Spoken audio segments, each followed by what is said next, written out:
Segala kecanggihan di jet tempur KF-21 yang dibuat bersama Korea Selatan menuntut Indonesia mengeluarkan duit sebanyak 20 triliun rupiah.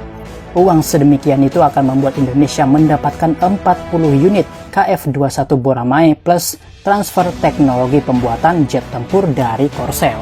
Dirilis dari zonajakarta.com, proyek jet tempur KF-21 ini dipimpin oleh perusahaan dalam negeri Korea Selatan dan sedang dipromosikan melalui R&D International bersama dengan Indonesia. Untuk sumber keuangan KF-21, pemerintah Korsel dan Indonesia setuju untuk membayar masing-masing 60% dan 20%. KAI atau Korean Aerospace juga membayar 20%. Untuk itu, bendera Indonesia digambar bersama dengan Korsel pada 6 prototipe penerbangan KF-21 yang diproduksi selama ini. Dari 6 prototipe, unit 6 akan dikirim ke Angkatan Udara Indonesia. Bahkan sekarang, sekitar 50 pilot dan insinyur Indonesia tinggal di KAI melakukan pekerjaan pengembangan dan pelatihan bersama. Indonesia telat membayar hingga menunggak iuran KF-21 Boramae. Selama periode ini, Indonesia masih membayar untuk program tersebut, tetapi tidak sesuai dengan jadwal yang telah disepakati. Pada tahun 2017, Indonesia membayar seperempat dari jumlah tahun ini, dan pada tahun 2019 membayar 230 juta US dollar.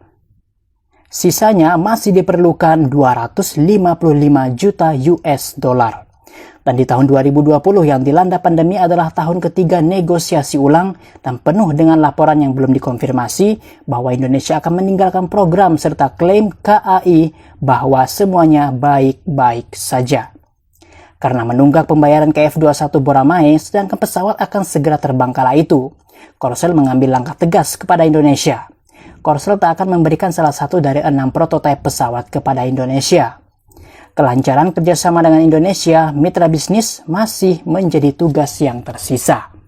Dari biaya pengembangan KF-21 sebesar KRW 8,8 triliun, 60%-nya ditanggung bersama oleh pemerintah Korea dan 20% di Indonesia dan sisanya 20% lagi oleh perusahaan Korea seperti KAI.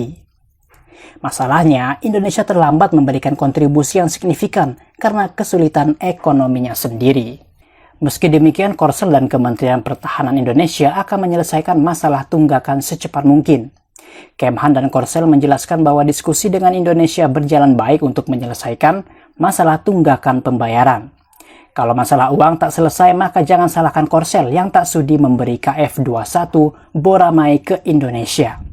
Namun demikian, sudah menjadi kebijakan otoritas Korea jika Indonesia tidak membayar tunggakan hingga akhir. Pemerintah tidak akan memberikan satu pun dari 6 prototipe terbang ke negara Indonesia. Tapi ada satu hal yang patut diingat oleh Korsel bahwasanya Indonesia sebelum ada proyek KF-21 sudah berjasa ikut memasarkan produk pertahanan negeri Korsel hingga laku di mana-mana.